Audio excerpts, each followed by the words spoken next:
Hello, I'm Katie Goode. I'm Creative Director of Triangular Pixels.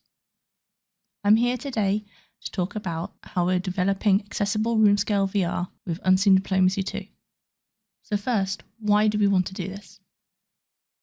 Unseen Diplomacy 1 was a Vive game that we made as a quick game jam, just in 1 month. And this is for a physical in-person event. We were really concerned at the time that someone might be coming to play but wouldn't be able to do all the physical crawling, jumping, rolling around that we expected all our players to do. So we introduced a restricted movement mode.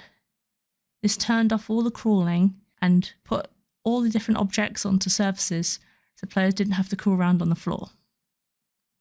The quickest thing that we could do was creating alternative rooms and turning off content that players we knew would end up struggling with. Being a jam game, we didn't really think about the commercial aspects of the game. We knew for Unseen Diplomacy 2, we wanted to make it much more accessible so more players could play. As you can see here, Unseen Diplomacy 2 still requires the same sort of physical rolling, crawling around.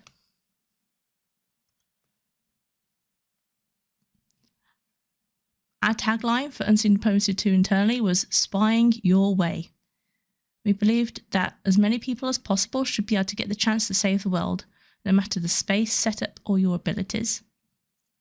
In Unseen Diplomacy 2, we've built a wide range of accessible options to make sure that you can experience the thrill of being a secret agent in your own way. I'm going to go now through all the different ways we're helping to make this really physical virtual reality game much more accessible than ever. First, we'll start with our visuals. We started with our art style. First of all, VR content has to be rendered at lower resolutions because you're rendering the content twice, of course, with one for each eye.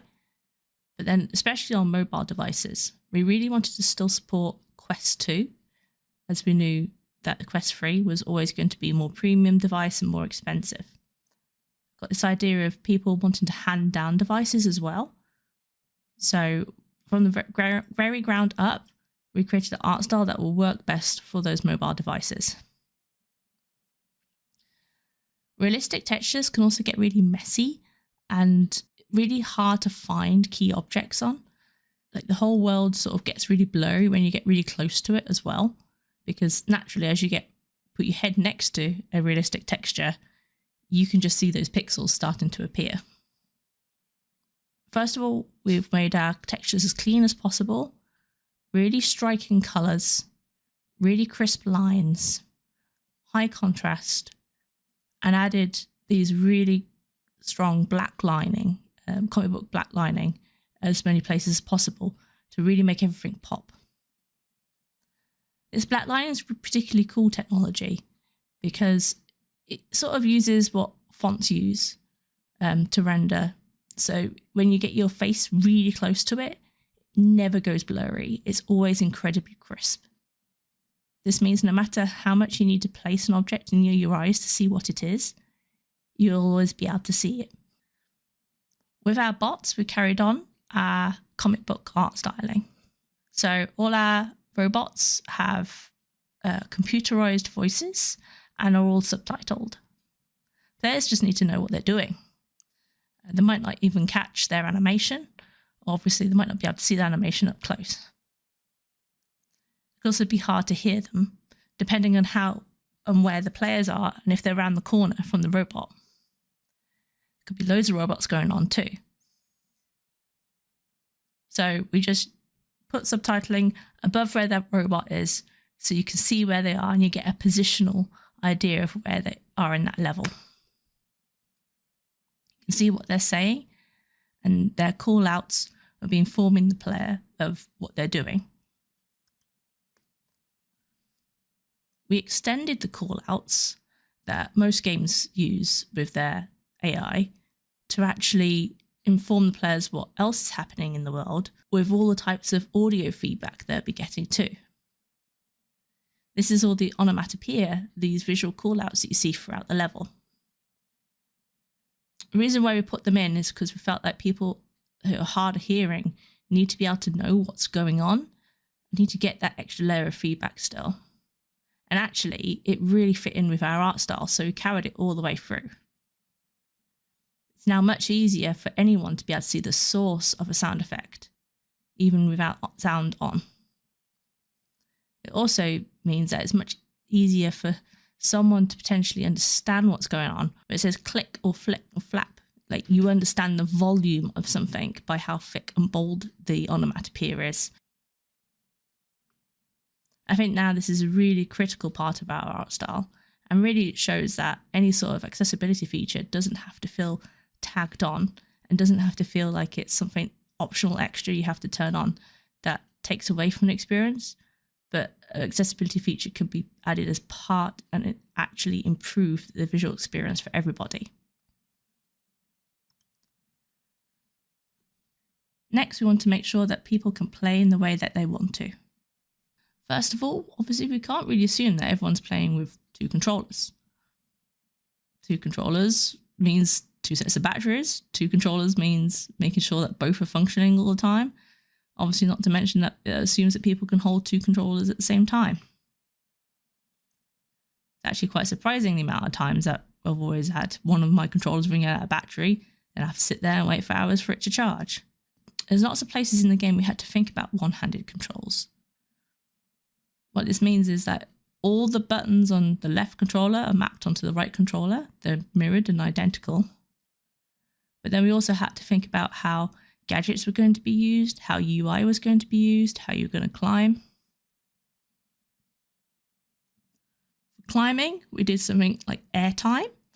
So you have a grace period where you start to sweat if you let go of a ladder. It's like you're going to drop, and then after a period of time you would drop. But in that grace time, you've got time to move your same hand up. For the UI watch, normally you have your watch on your wrist. You can use your hand to boot the watch. Obviously, that's very hard to do if you've just got that one watch on your one hand. You can't just reach your fingers around and try and touch the back of your wrist. It's not really possible. So we put in a floating watch. So if it detects there's only one controller, it will turn on a floating watch and you can interact with it as any other spy would. And of course, with the watch, we can't assume that everyone is left or right-handed. So you have obviously got the ability to switch where the wristwatch is. So if you are playing with one right hand, then the wristwatch hovers on your left side or is on your left wrist. If you're left-handed, it will go on your right wrist.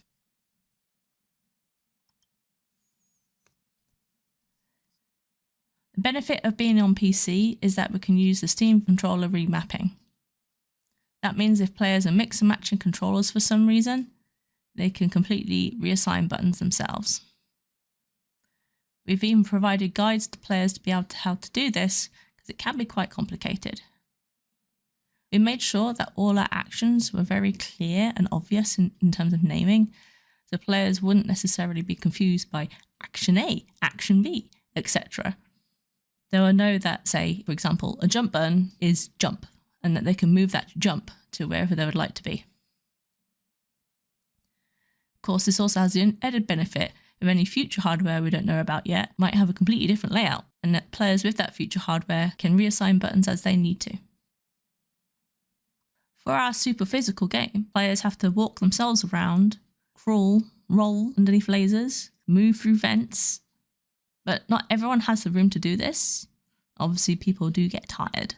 Some people are just unable to as well. For example, I was actually pregnant while developing the game. I couldn't be able to move around as I used to be able to do. So we added artificial movement. We've got a few different kinds. We've got the ability to stand in a spot and move your arms. It actually works sitting down as well. So you can just sort of move your arms to move around, and you still have to be able to duck and weave. This enables players to be physical, but not necessarily have to move themselves completely around. And then we've got full limited movement for those who need that more sedate experience, where they can turn and move just using the controllers. That means they can play completely seated and sitting forward. We also allow players to completely mix and match from all the different available options to what best suits them. Adding locomotion means that we need to add comfort options. Smooth movement in VR, where you get acceleration, can make people feel really sick. So we have the ability to have snap movement, so that snaps the players around in increments instead, so they don't feel any acceleration, so they don't feel sick. Some people really like the smooth movement, but we also add what we call comfort blinkers, where it brings in the field of view around the player's eyes. If you decrease their field of view and cover it in a fog, basically, then it means that they don't get this big visual movement past their eyes. It means they don't get sick. Players can mix and match what they need again.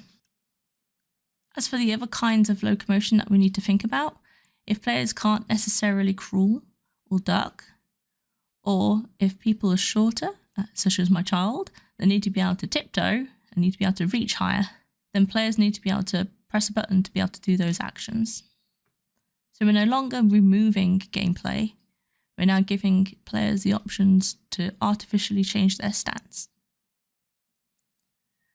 We also have the ability to shimmy sideways, because if you're trying to go around a short ledge, trying to go through a short space, a normal first-person capsule might not let you inside, but you can press a button to be able to fit into slim spaces and feel like you're still shimmying along. Again, with shorter people, they need to be able to reach. And some people's arms can get really tired by all the movement that VR requires, especially as the controllers can be quite heavy. So maybe what you need to be able to do sometimes is be able to stretch your arms out artificially. We allow you to be able to do this, but we also give you the ability to choose exactly how far you want to be able to stretch them. So if you just need a little support, you can. Or if you need the maximum level support, then you can really reach your arms out with very little tiny movement. While we were actually creating the game, one of our developers had an essential tremor themselves.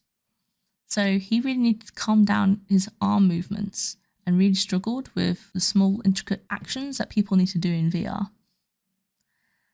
So we added controlled smoothing, which smooths out and averages your movement and still allows you to feel like you're controlling everything in the world as you do, but sort of just takes off that edge.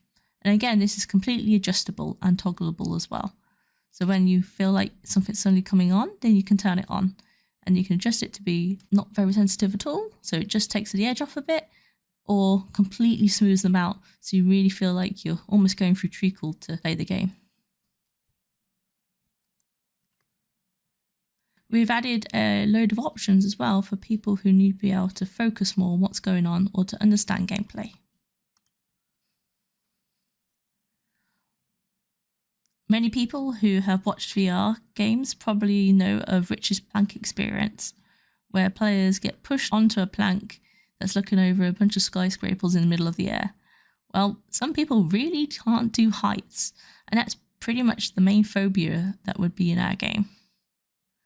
So what we do is that every single room we've tagged with a height, and players can adjust what sort of heights they want to be able to see in the game.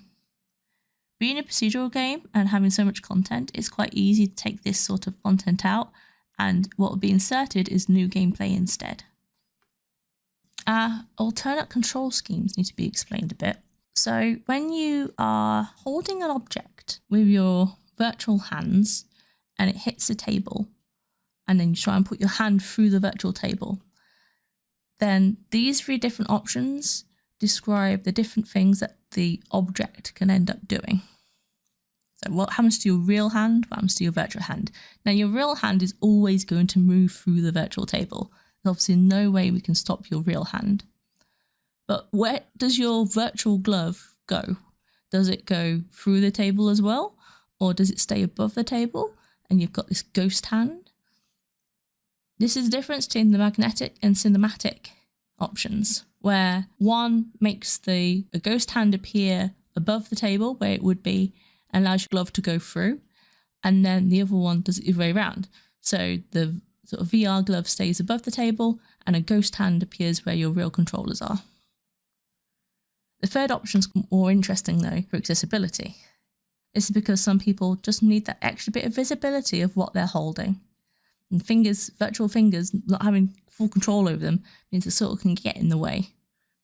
Some people might want to be able to completely turn off those virtual hands. So when they're picking up an object, they just see the object itself and they can rotate it and see every single detail on it.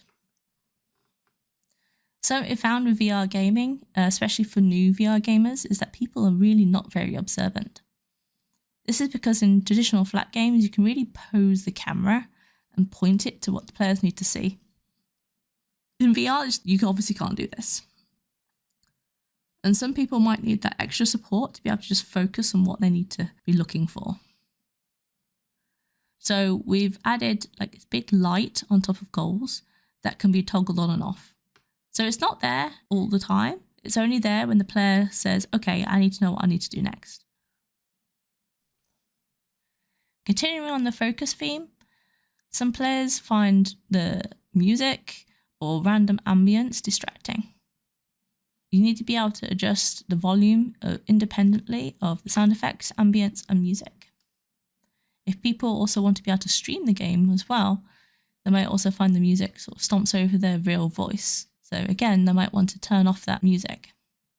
So in our game, players can individually control all those 3 different areas. And they can do this completely at runtime as well, not just in the main options menu, so mid-level. Our comic book pop-ups panels came about because we were thinking about ways of showing the player what they had to do next and what events they've done within the game. Now again, normal 2D games, this isn't really a problem. You can have something that pops up in the corner, that tells you in text what to do. In VR games, you can just have subtitles, something that pop up in the corner. But we wanted to keep with our comic book art styling and really wanted to make big pictures to explain what's happened. Players also won't remember to always check any sort of in-game menus as well, and may miss more subtle or audio cues or visual cues.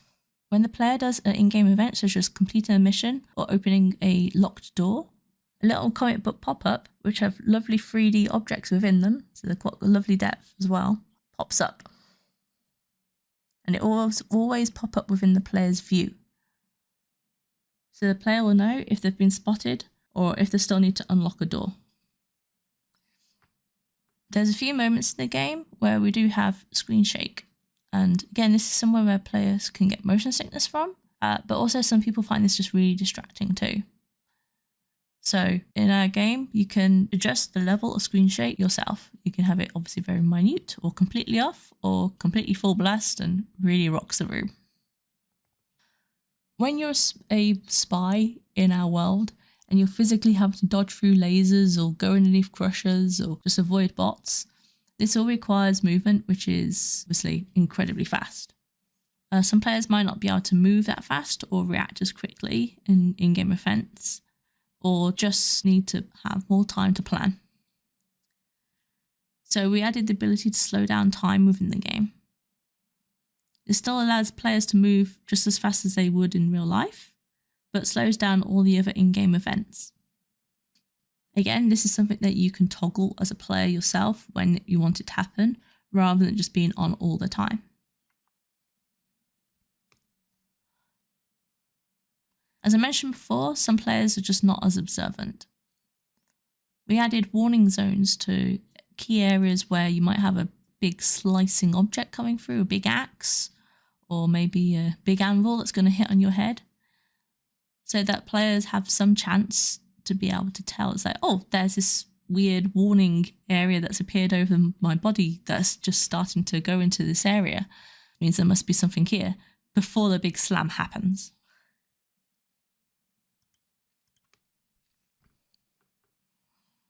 What we found particularly in our game is that players will share their headset round between friends to show off what their VR kit can do, and we'll use our game as an example of how amazing VR can be. This is great, but also means that players might not have done any sort of tutorial or anything. Some players might also just need a bit more support in remembering what's happening or what to do. So at any time on your wristwatch menu in the game, you can open up a full guide into all the different bots, gadgets, threats, challenges that you would be coming across. Now we need to talk about flexibility in what we've done. So again, people can be sharing the game, and it means that might not be wanting to do a full campaign to be able to just quickly show off the game. Something that I obviously struggle with as a parent now is having time commitment. I might not want to sit there and do a full campaign, or might not have the energy or the ability to do a full campaign. And some people just don't like that feeling of consequence and threat. So what we did was we added a VR training, which is basically our quick play mode.